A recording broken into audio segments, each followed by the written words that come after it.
All right, now we are recording. So welcome to Go User Group.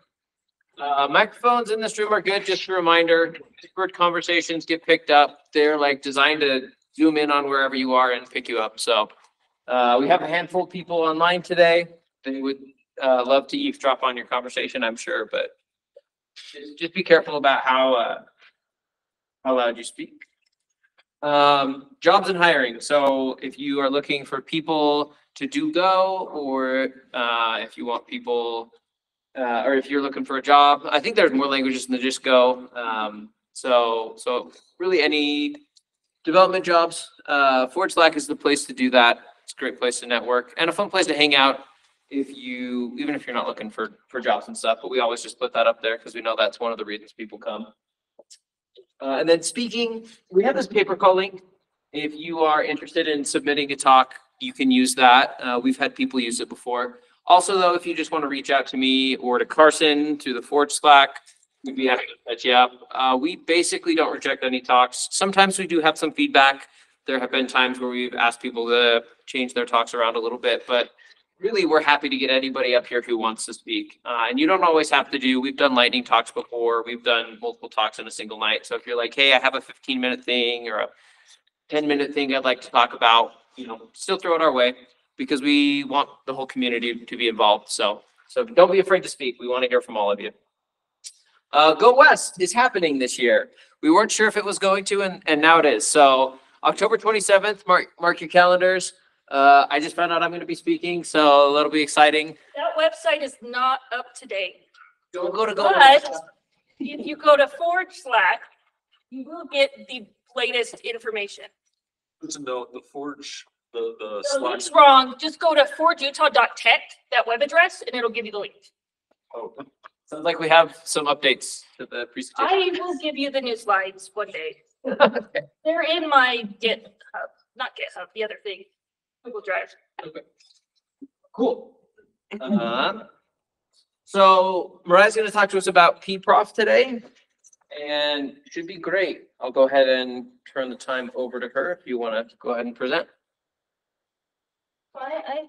Okay, back to the meeting. Just share my.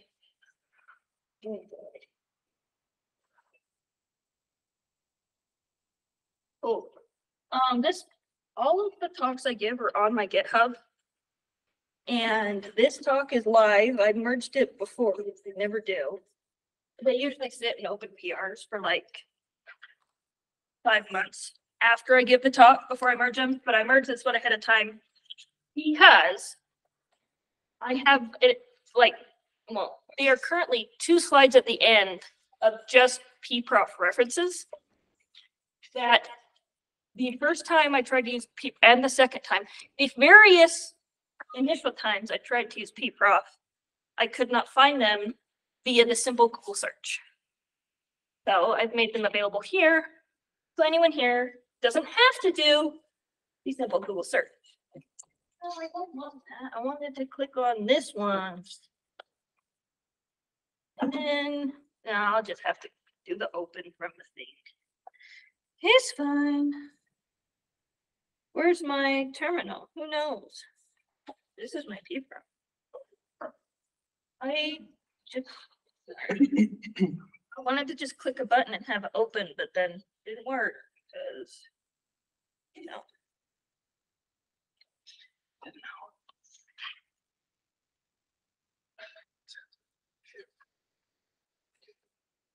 It's not gonna work this time either. Well, that's something. It'll work if I do this, or it's not.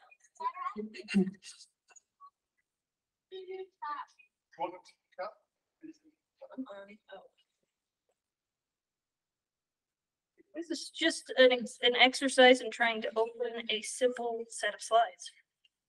That's gonna be the whole talk. Websites are hard. it'll never take off. No. I wouldn't trust the internet.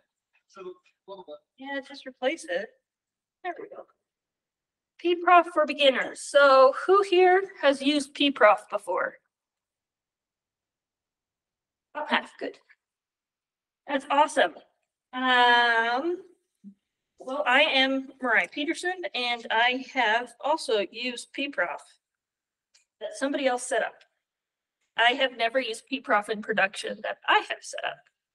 So that being said, I have taught how to use Pprof professionally, even though I've never set it up and used it first. So that's why it's for beginners. So to start out, software programs use memory and CPU resources. Given. But people like me who started their entire career just deploying things to the cloud just don't think about those. We're just gonna spin up another pod or another VM or just get a bigger VM or just ask DevOps to fix it for me. Like there's a whole lot of, I did not care, still mostly do not care how many resources my program's gonna take up. We just guess and hope it never hits the limit. And if it does hit a limit, we'll just add some more pods because that limit's gonna be there forever, right? Like, they don't matter. Resources don't matter. It's just dollar signs, right? But the truth of it is, we don't need to use all of the resources. Sometimes not being aware of the memory and CPU resources we're using actually leads to bad programs. And so great, we can throw as many pods up as we want, but they're running inefficiently.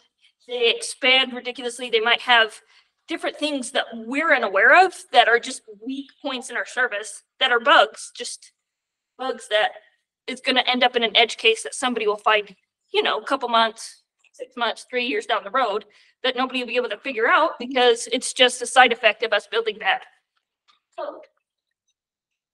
So here's a couple things.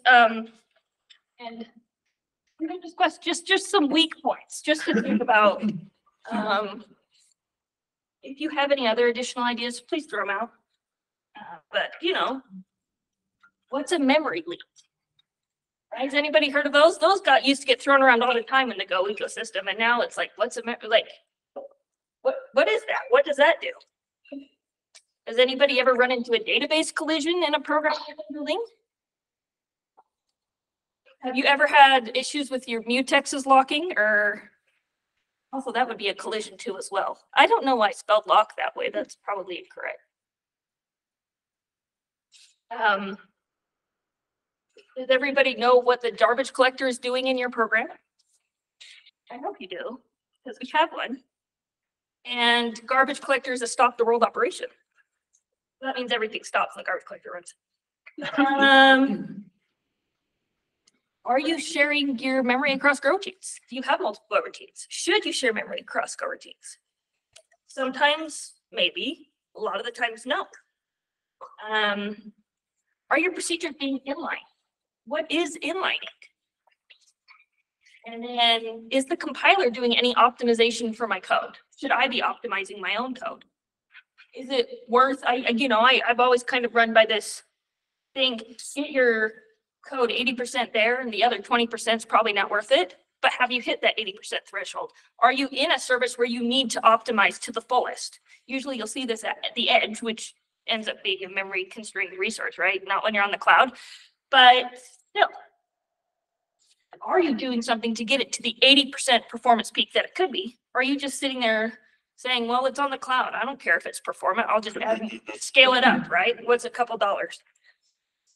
These are all different viewpoints that lead to things that may not run there initially, but could be problems down the road. So how do we solve them?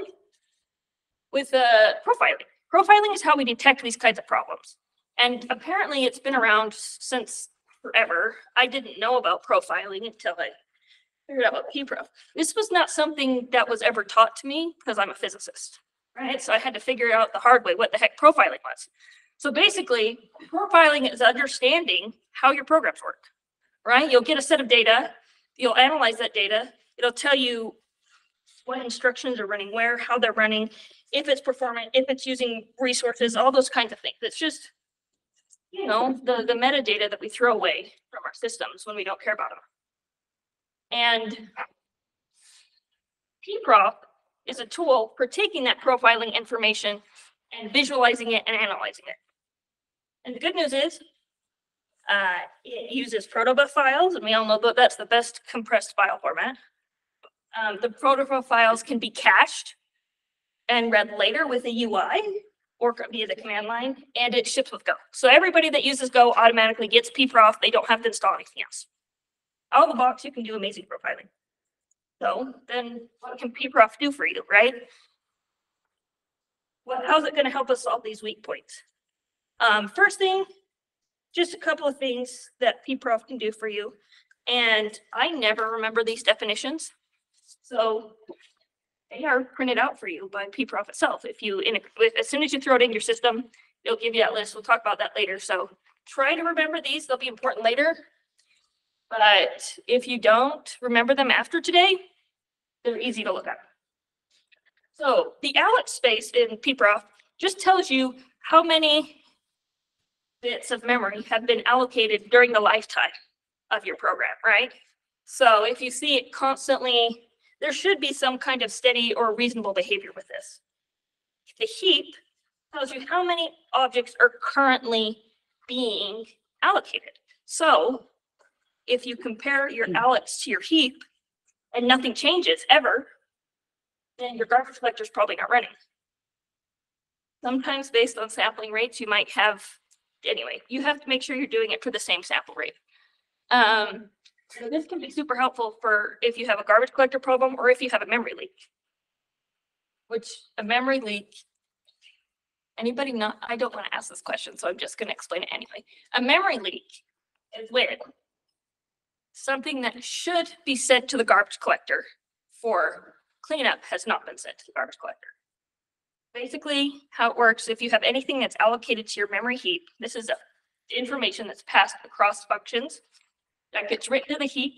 And as soon as that information is used, it's marked for cleanup to the garbage collector. Things that have to be manually allocated, files have to be closed. HTTP connections have to be closed. Well, not all of them, but if you read the body from an HTTP request, that has to be closed. Database connections have to be closed. Those all get sent to the garbage collector after closing. Other than that, things are usually automatically sent to the garbage collector, but anything with a close function has to be manually sent to the garbage collector. So things that get caught in memory leaks. The CPU profile. This is really good for seeing which functions are the heaviest on your computer. Again, do we really care in the cloud? No, we can just spin up infinite resources. But I do care if I'm running something on my Raspberry Pi that just, well, my 8 gigabyte Raspberry Pi is probably going to be fine. But if I had something else that wasn't quite as beefy, I would want to make sure that I'm using the CPU appropriately. On a VM, we had 16 gigabytes of memory. We were using it for data processing, and we were processing gigabytes of data at a time. So if you had 16 gigabytes and you were processing gigabytes at a time, you want to make sure that you clean out whatever's from the cache. And we were also doing, that's your memory. We were also splitting those gigabytes at a time across the core. So we could do parallel processing on each core of the computer. That's when knowing your CPU profile is going to be very helpful. You know if functions are getting stuck, if certain functions are using all of the resources, and if you're appropriately sharding out your data for processing. Super helpful if you ever do that kind of fun threading. Go routine is another option there. Super great because it returns the stack trace of the current go routines or the go routines running at the time of the profile was taken. I can't tell you, as soon as I figured out what this was, it's really helpful for debugging. Because if something's just taking a long time to complete, just go see what functions are running on your go routines, right? If you every time you look, it's on the same function, you know and it'll tell you how long that function has been running. So you can go there and be like, oh, well, this function's clearly slow. It's been running for 1.5 minutes. It's hanging. We should do something about it. And this pulls up, this is like I said, it's live, and it'll do all your go routines. So it's helpful for debugging. It does a ton of other things. We'll get into the details again a little bit later, but. Another really useful thing there. Go ahead. No, please interrupt me. You don't need to do Pprof for that bit as well. Control / will send the breaks, I forget what the signal is, but it basically signals to your program exit with stack traces. So if you're gonna program it and you're like, if you're running it and it's just sitting there and you don't know what it's doing, It should be done by now. What the heck is going on? It's stuck in some infinite loop or whatever. Control / it'll kill the program and just show you every single go routine running when it killed it. And then you can go through and see like, That's way helpful for development. yeah. So it's right there. You don't have to instrument it. It's just that signal is caught. I forget which signal it sends, but it's a standard. It's a native Go. Go. Just anytime you're running a Go program, control / sends the OS signal that tells it print all your routines and die. Especially if it's gonna die anyway. I mean, yeah. I mean, like if It's you never gonna need die, to right? rerun it, you might as well. Yeah. If you want to know, then it's just like, what is this doing? It will kill it, but it'll tell If you. you capture signals though, I think you bork that. It depends on which ones you, yeah. If you can override it, but the default is Yeah. Cause I hit that once, but that's a super useful feature. And it's really confusing when that doesn't. Because you didn't know that some dependency 3 layers deep was intercepting signals.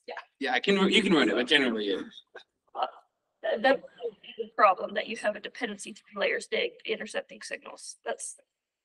It's just really easy not for my anybody to actually set up signal handlers. Other things that come up that, okay, the things I've spoken about are things I've personally used.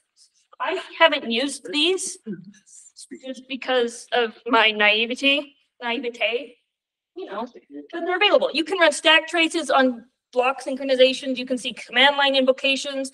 You can text mutex traces to see if you have any mutex contentions. You can see what threads have been created if you are at the OS level. So if you are trying to do multi-threading across the CPU and things are not going the way you expect, use that thread create.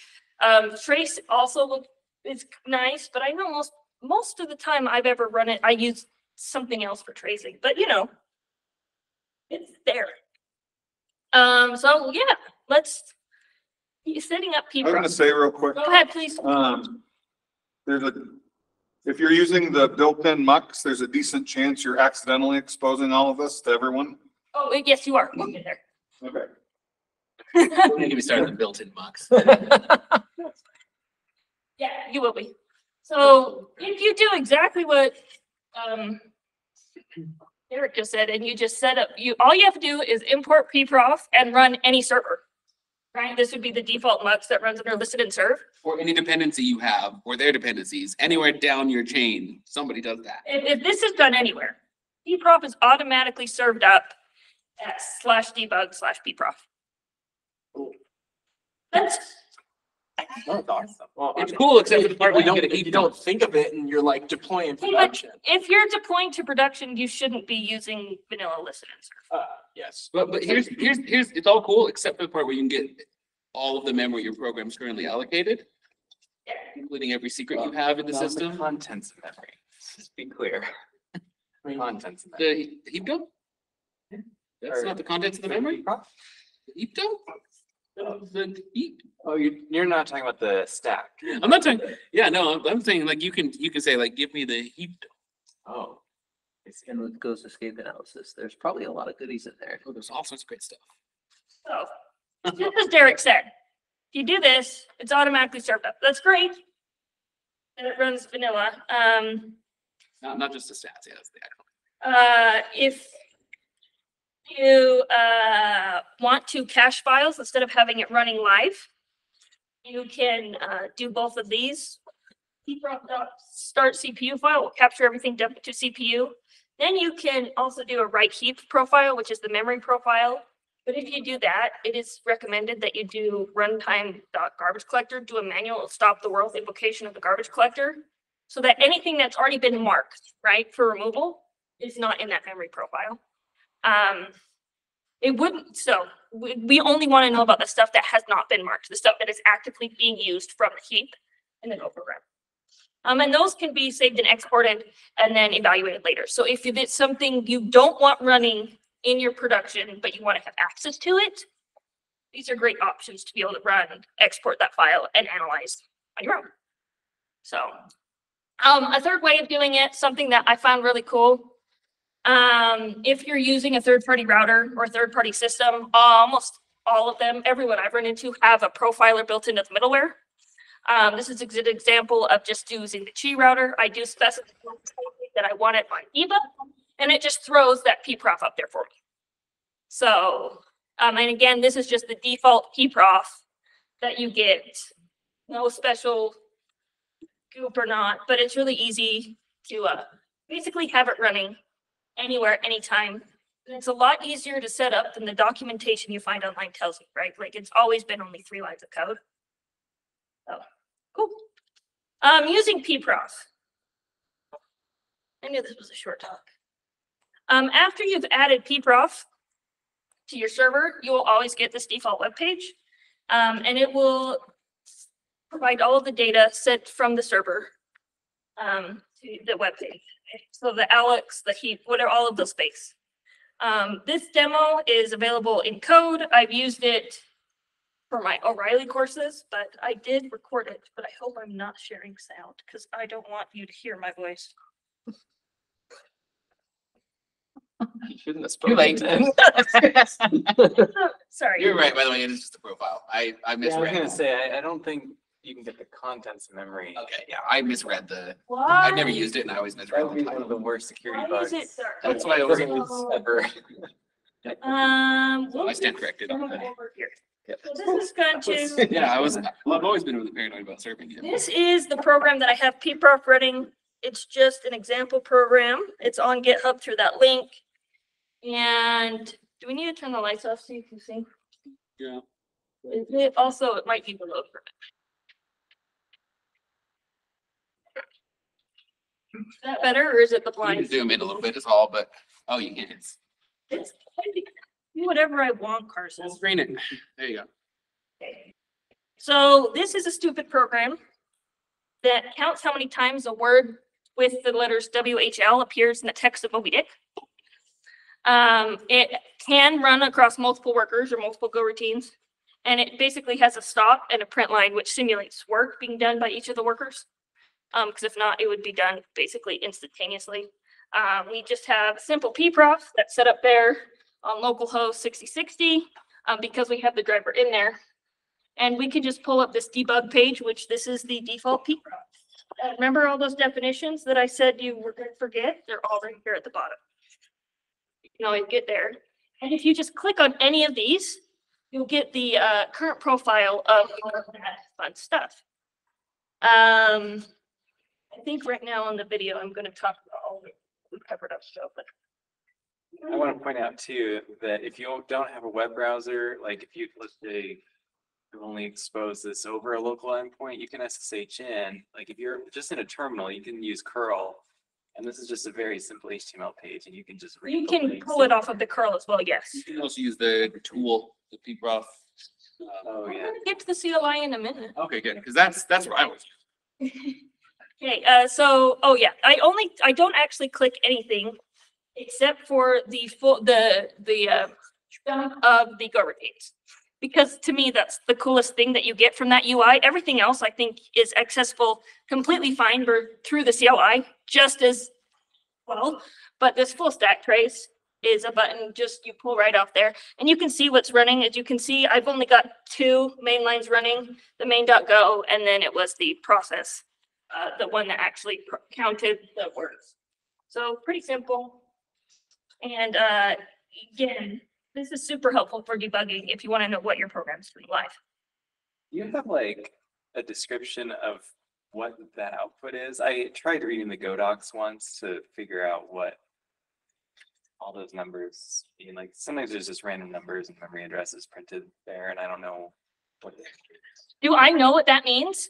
Like, are they referring? to- No, and I should have asked me that question when I worked at Tailscale, because then I could have asked somebody. Something related to that recently, I know. where they standardized on it because it used to like not be consistent in certain places. Well, like, that's so it doesn't also, have meaning. that's also not available through the Go routine. So that's only on the full Go routine dump. If you actually clicked on the Go routine page, it would not show all of those random numbers. I assume they look like pointer numbers to me, which would tell you the exact location in memory where the data points being accessed by that function or that line of code were being used. But that's a guess. I don't know. I would love a blog post from anyone who figures that out to just post the output of like a Go routine dump and like a heap dump and a CPU dump. And I know there's visualization tools, but just looking at the text, I'd love to have like a little circle and like a pointer to every part and saying like. So what there it is some stuff through the UI that does help with that. So maybe that'll help later, but There's it's a package called, through the web UI that is built through the CLI that you have to call through the CLI tool. there's a package called Panic Parse that we use internally. And it will colorize the full go routine dump and it will dump it into a struct for you. And then I think it was go 1, 17 or 18. They changed it from being like the pointer to something more specifically. Cause I think it's best effort, memory locations. Sounds about. Anyway, it changed the output, so it wasn't. Panic Parse. MUL. Is that open sourced or you use it internally? We use it internally. Okay, I see. It's open source. Yeah, it's open. Cool. This one is my normal way. Well, I prefer the CLI, the web UI invoked by the CLI. That's my preferred way of viewing Pprof. But if you just want to go through the data real quick, this is the most efficient way of grokking profile data. It again, shift with Go, use the Go tool Pprof. And you use that, the location of the endpoints that you're exposing. And like for each space, you'll have its own final endpoint. So you'll have an Alex endpoint, you'll have a heap endpoint, you'll have a block endpoint, you'll have a go routine endpoint. And you can pull that in through this CLI. Oh, it kind of hurts. I want to When do I actually? I splash. At some point, I have a whole intro to these so that they can be consumed separately, but there we go. So here we call it, we've gone to the heap space and we just clicked help. And if you look through help, there are tons of built-in functions through the CLI that can help you analyze the spaces that you're in. I typically like top, that's my favorite one. But also web UI will pull up the web UI in that space and all kinds of other things. If you want to just analyze this real quick, you have flat, sum, and cumulative. The only ones that they really describe on their documentation are flat and cumulative. Flat is the current amount of memory allocated to that function, and then cumulative is the function and all of its children functions. So at this one, you can see they are the same, which means that string split doesn't actually call anything later, but the get messages is larger because it is calling children function that do use more of the allocated memory. That can be helpful if you have a heavy function and it's, to kind of figure out where things are coming from. So presumably get messages, calls, gen split, right? Yeah, get messages is actually what's running all of the functions. This is the heap space, right? Heap space is current live memory as opposed to previous stuff. As you can see, it's different. It's right. We've gone up to 62, which means it's reprofiled since then. This explains why they don't add up to 100. Yeah, Black will, but they reprofiled to 100, right? Oh, yeah, cumulative can't will because it has the children in it. Heaps anyway. Block doesn't have any because there were no blocks there. And then this one was the thread create. Oh gosh, go back. I wanted to talk about thread create for a minute. In thread create, which is down at the bottom, which you can't see, let's make it big. You run it, and then it only pulls up. Oh my goodness, hold on. Did it not run? Did I not edit that correctly? I didn't. Oh well. If I were to actually pull that up and run top off of the thread create, there would only be one thread because I only have a main function being allocated to the OS memory threads. I'm not doing multiple threading across. So that's actually kind of nice to see that it works correctly in the way you expect. So here's your CLI. I need to fix that video though. The last thing and my favorite way of doing things is using the built-in web UI for analyzing Pprof data. But it does require the additional dependency of the GraphViz tool. If you don't have GraphViz installed, nothing comes up. It just is blank. I've done that a couple times. Debugged it live on Twitch, all of those things. So where did the thread create one? You can see there was only one. So if you go here, oh, that's the graph viz, so you can see that's a thing. There's two things to note here. One is I'm calling it on a CPU profile. And two, we have an argument of seconds equals 30. That is the sampling rate. You do have to provide a sampling rate when you do go into the profile space. I've never provided a sampling rate in any other space, but I also pretty much only do it in the profile space because all of the other views are available, even if you're in the profile space. So you just have to enter one and you can view everything.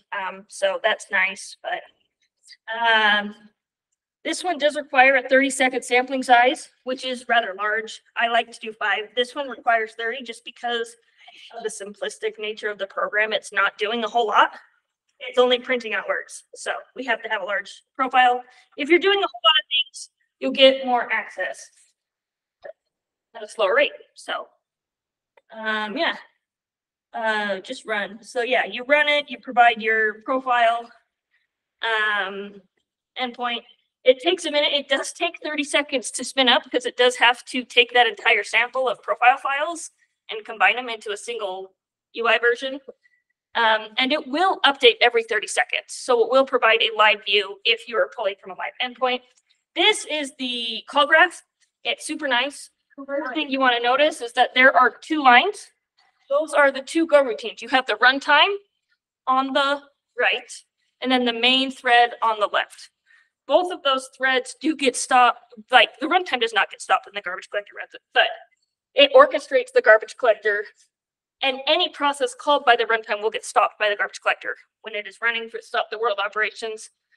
The thing that makes this so heavy is the fact that we're calling it os.sleep, and that we are doing and the wait condition on that os.sleep. That is essentially all of the heavy use on the runtime side. On the other side, all of the heavy use is coming from the fact that we're writing to the standard out. So it's a pretty simple expected behavior. Before we go, stop. Go back. I said go back. And then scroll. Okay, pause. These lines and colors do mean something. So the red color, and I am going to get this wrong, but I'm going to try and remember. If not, it's on the video recording. I talk over it and explain. The red color relates to I forgot. I totally spaced. It is on the Pprof webpage, so I will. There we go, the doc readme. And I literally read it off of this when I was going for it. Colored. Oh, I think I put it in this. No, I didn't. Oh, the large cumulative values. I knew that. So basically, if it has a large cumulative value, it is red. So you'll see red go all the way up, and it goes through the entire call stack. Basically, all the children will also be marked red if there is a large cumulative file. The size of it will go to the memory footprint. Well, is the memory footprint, right? Yeah, the node size. Oh, the flat values. Yeah, so the size of it is, these are all CPU profiles. So this is the CPU, how much CPU it's using. So that shows you which individual function, each node is a function, which function is taking up the most CPU itself. You'll see edge colors, which they have red and green. I've never actually seen a different edge color than a different box color. I have seen thickness and weight, and I have never seen dashed lines though, where you have thicker edges being more resources, but I have not. I mostly only ever used color and size as being, oh, this one is the heaviest function, right? K-event uses the most stuff because that's what starts over again after it listens. Other graphs, we have the flame graph. Flame graph is another way of interpreting essentially call stacks. At the top, you have the caller, and then below it, you have the children. The colors do coordinate to things that have been inlined. So these two essentially are called at the same time and stuff like that. But this one is a Pprof specific call graph. They have inlining represented in a different way. Everything is the same, except for they have widths associated with CPU as opposed to something else. They do a better job of calling children functions, right? So that this find runnable has multiple children functions, instead of just having the one come out. And they denote inlining by removing this hard line. So we know that these two were inlined, that one was inlined, these ones are not inlined. That's how you know. But essentially, this main func calls detect words, which prints, which does an OS write, which does a poll, which does the write, like they all go down in order. Flame graphs are a super common tool, like they've been around forever. So people who've done any kind of profiling will probably find the flame graph the most useful. People like me who have no experience profiling, I liked the other one because that was super visual and it like flows really well and the arrows point to what it calls. And if there's multiple arrows, then you call multiple function. To me, that was beautiful. But this one again is the if you've been they've been profiling since the beginning of computing. So another thing we want to talk about, come on, I paused you, is there is a peek view right here. This is the written view of the flame graph. So if you can view that really well. If you click on the functions in the Pprof flame graph, you will see people bring that up. This right here is the source, which does the go routines, and you can click on these functions and zoom in, and it will actually show you the assembly associated with those lines if you actually care about assembly. I don't know if I should care about assembly, so I don't actually click on it. But again, nice go routines. It shows you how long, what line it's on and how long it's been executing that. Apparently my Go has come from homebrew, so you can tell that all the fun things that probably shouldn't be doing, like installing Go in homebrew. And that's the fun things with the UI. Let's go back. Cool. Just like I said before, if you can cache them through files, these files are stored as protobufs, even though they do say .prof, they are protobufs serialized.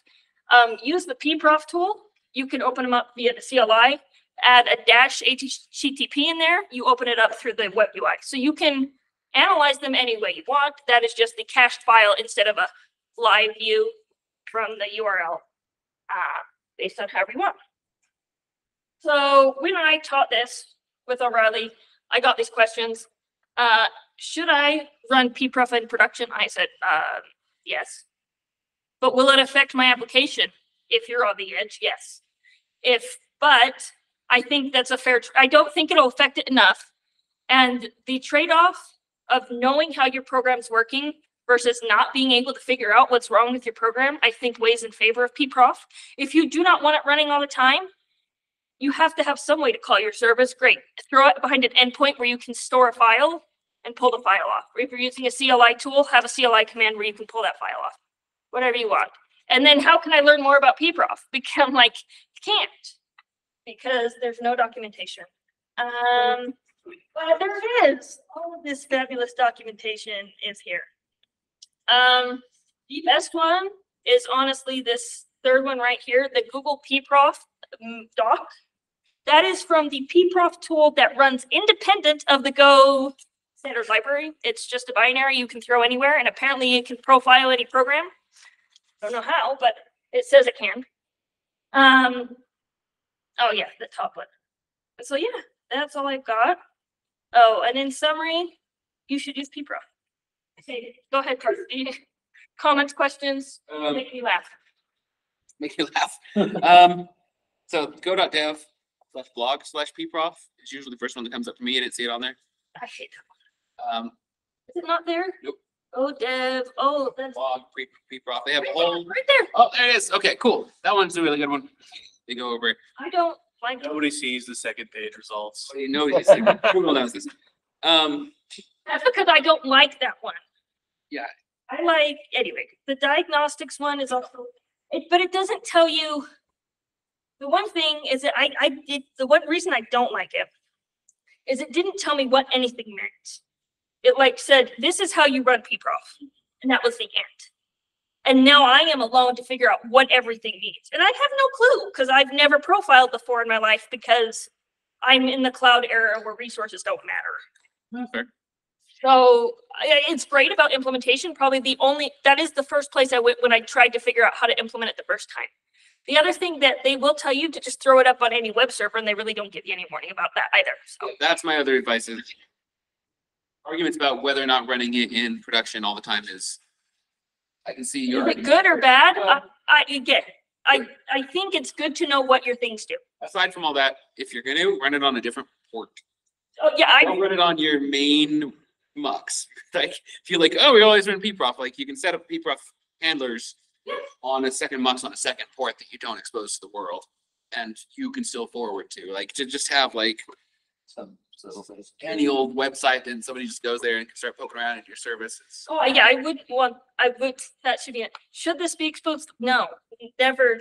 just- Don't use the default Go HTTP server or client because I they're would, both bad ideas. not if you're doing anything, yeah. They've done a lot of work to make it zero impact to run, Yes, except for when you're actually profiling. So there's not any impact to just have it available.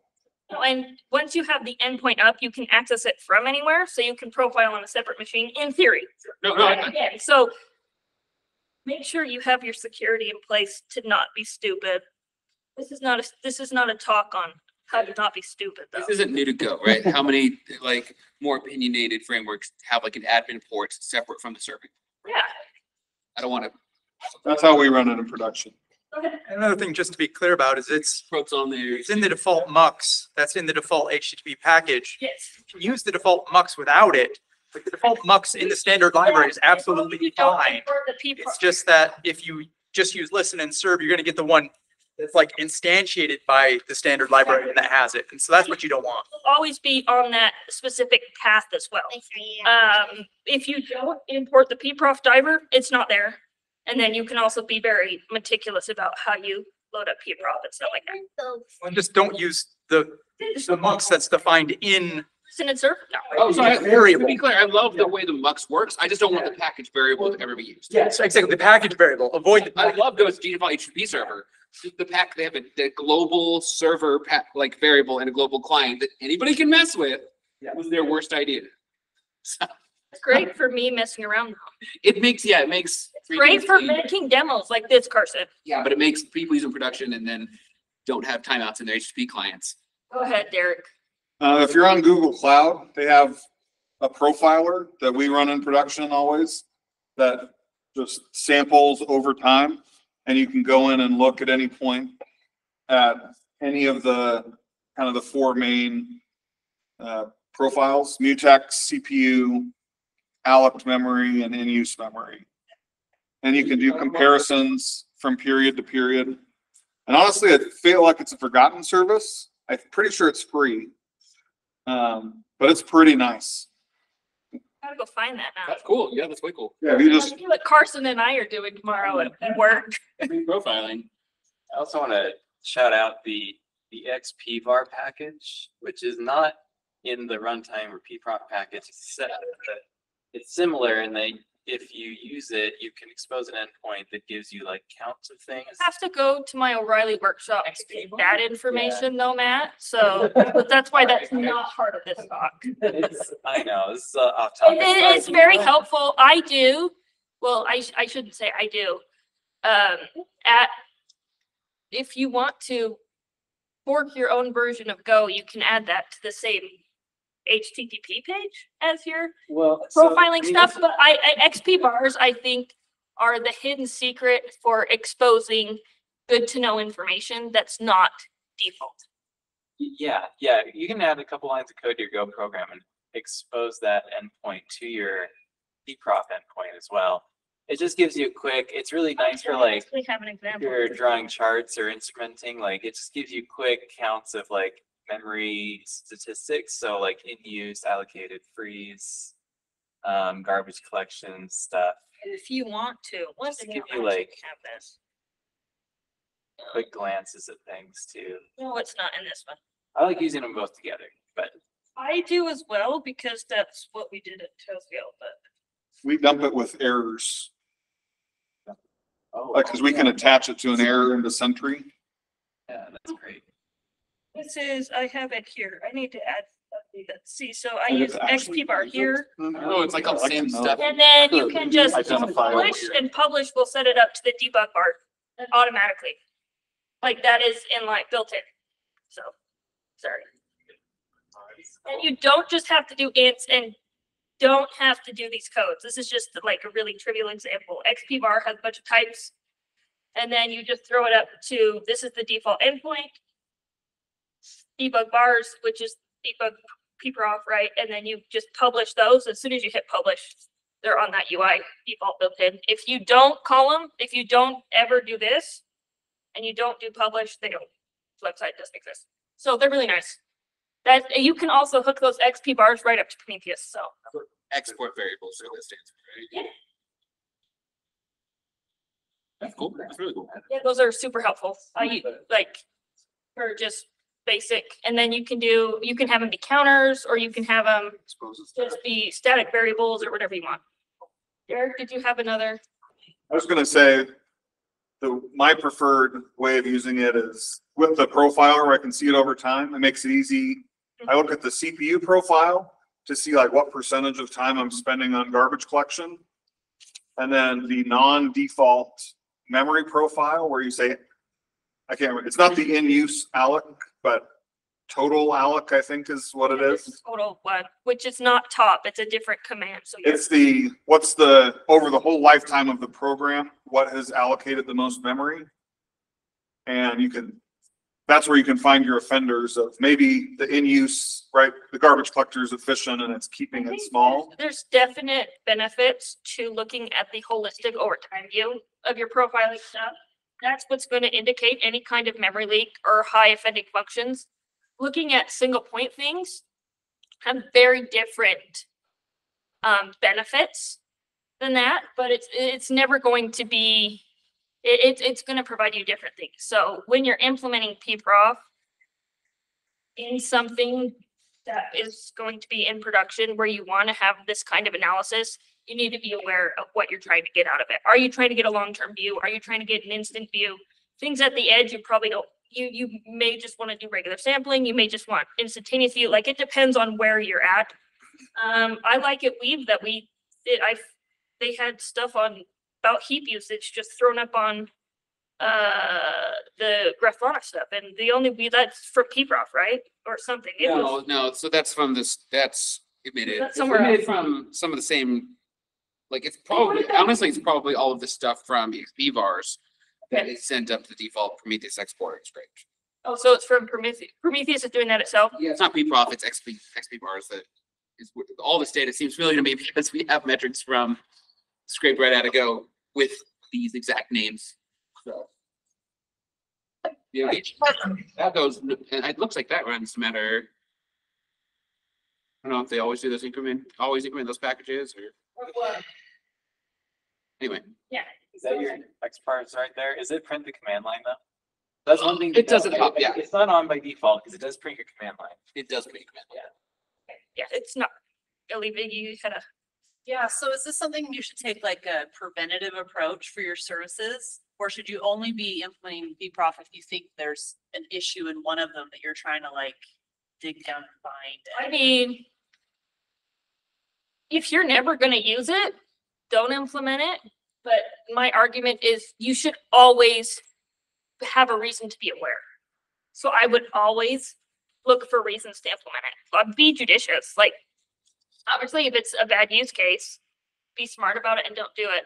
But I think it should be, we should have some tools for understanding how our services are performing in their ecosystem, right? Their ecosystem is literally where they're deployed. So if they're deployed to a VM or a bare metal server, this is going to be one of the best tools for figuring out how it's running in the ecosystem, right? You can also do anything with the Linux kernel to figure stuff out. I know you'll get networking information. Like there's all kinds of tools to understand how things are behaving in their ecosystem. But, if we don't know that, then we're not building the best code we could be building. Like, that's my argument. The best, to build the best services, we have to know how they're behaving in the environment they're deployed to. I would always have it running, I would like. just in case. We call it at work, we call it the patient on the table, right? A lot of times it's some random confluence of events that break something or makes it freeze up or get locked in a mutex or something. And so if you restart it because you need to turn on Pprof or something, you may never see it You again. won't see the historical stuff, yeah. And again, it's zero impact if you're not actively Actively profiling it, right? So if you're not interacting via the CLI tool, or you're not looking at the UI, right? And if you don't want that zero impact, you can cache at a point in time. Like, there's nothing saying you can't. Like, there is a way to save the file from the CLI. You just run a set of commands, it'll cache the file, you're done on the CLI. Excuse me. And you can just move forward with that. Like, you don't have to, you can always pull that file off. Yeah, I had something else I was gonna say. Go ahead. Does someone have the most compelling story, or you've had a problem and Pprof helped you solve it? Just one that stands out. Profiling in general would be nice. It's that. Like a general, that's what you said. Actually, Pprof for nine. I'm. Pprof is specific. Pprof, I use Pprof, and because of it, at this time, it saved my. Any stories come up? Memory leaks, the best tool for the job for memory leaks. Active memory leak, and you knew you had a problem, can find it, Pprof found it. It'll tell you the thing that's leaking, so that cumulative column helps you say like, hey, cumulatively this function is where I'm using the most memory, and then you can hone in, and by the end of when you get good at using it, or even just stumbling through the screens, you'll usually have a lot more information than any other tool can provide you. I've had a specific case. I was writing Kubernetes operator. There's a function that takes an argument. The argument says every X time duration, I want you to resync everything. Fetch everything from the server, like resync as though in case you miss something. That's a time dot duration, which is an alias to an integer in Go. And so 0 means never resync. And I thought, oh, I needed to add resync here. I'm going to go put a 30 in there. Thinking in my head, that's 30 seconds. That's 30 like picoseconds or nanoseconds or whatever it is. Effectively telling it, always be fetching everything from the server and resetting. And so things were like killing the CPU, right? Just burning the CPU. As soon as it starts, it's just killing network and CPU, like always fetching every object from the server and resetting. And Pprof helped because you would go at it and it wasn't, we saw all of the time, like all the CPU is completely eaten up by JSON marshalling and unmarshalling. It's not, but it wasn't those functions that were the problem, right? But we start to see like we're spending all our time JSON marshalling and unmarshalling, and then you kind of walk up the stack to see, well, why is JSON marshal being called? Oh, it's because this thing and this other package is calling it a lot. So you look for that really big box, and sometimes it's the box's fault, but very often you look at that box and go, it's not your fault. It's somebody else's up to lunch. I just want to pile on. It's really good for a specific kind of memory leak too, with a go routine leak, because the go routine dump will show you that number in the corner is just going to keep climbing as you refresh. How many go routines you have? It gives you a counter of how many go routines you have, and if it's constantly, if it's increasing and it never decreases, you have a water issue. So now you know that you have some weird go routine termination problem. I've had clients come to me with like, we're running out of memory, our server is crashing, or it's hanging, like what's going on? And then Pprof, instantly you can figure out, oh, it's waiting on IO, like something weird with your network, or it's this weird third-party plugin in the web server that like hasn't been well vetted, or so it's just really helpful for figuring that kind of stuff out. I've used in development where we had something running locally, but we wanted to test it on the cloud. You basically do a load test essentially before we deployed it. So we deployed it, we were in development, so we weren't really deploying, but we were doing a load test on it, and all of a sudden it just started hanging. We couldn't figure out why. So we were able to go look at the go routine, see what was the go routine being used at that point in time, right? Because it was essentially not running anymore. And so basically seeing what live function was executing, we could go back into the code, figure it out, re-optimize, or basically change the way we're calling things and go forward. So like, it's not just for, like, that's a development case, but if you have any, it's very common to see people have custom tooling around their HTTP servers. So if you have custom tooling around it that's standard to use in your company, and you have Pprof thrown in there, you know, whatever your company's best practice is, it will always be there no matter what stage of development you're on. And that becomes basically a tool in your toolbox for figuring out why things aren't working. We debugged deadlocking message queue with the mutex just in the UI, pulling that out and the full go routine dump to see what go routines were running, which ones were stuck, and what mutexes were locked. They were like some cascading mutexes that made it real hard to mentally navigate through. There's a lot of blog posts about Pprof and mutex lock, because mutex is one of the newer tools on Pprof. Maybe that's just. So if you ever want to do it for that, there's great documentation online, like blog posts and stuff. Not for all of the functionality, but that one specifically, because it's newer, everybody had to go explore it, figure out what it was, so. Go ahead. You talked a little bit about restricting edge access, blocking it at the firewall, making sure it's not public and whatnot. What about kind of the next layer about authenticating access to it? Is there any native login capability or Do it your own. Yeah, there's native to go, no. You have to basically do You whatever. could do a basic off middleware around some of it. I don't know if you get the CLI to Down. It's something. send it, but I'll let you pass. Usually you'd put it on local hosts and then have tools that would either port forward and be able to access that, or you might have a local collection agent. So like in a large production environment, you might have other tools that would get you requests there and retrieve the results. but you're still just creating? Oh, yeah. Most places are fine just putting it so that it's not publicly accessible. You can slow a program down, like if you hammer the process, you could actually impact its performance. But you could do that with any endpoint. Yeah. I've seen the same with metrics. So I've seen places that you could actually see every time there was a metrics pull, because the metrics sped out a lot of data that needed to be crunched. And so I would treat this about the same that you treat any metrics environment. Probably okay. It just seems like a treasure trove of sensitive information. Yeah. And that's why not public, but pretty much anybody that works for you that you could go and slap if they did something wrong, you're fine. I bet everything that you put on the internet could potentially be, it's one of those things where it's like, hey, we'll give you this tool, but make sure you secure it yourself, because otherwise, Local host, and then if you can reach the local host, your problem. yeah. Yeah, you can do worse than read that stuff. Any other questions or comments, or are we good to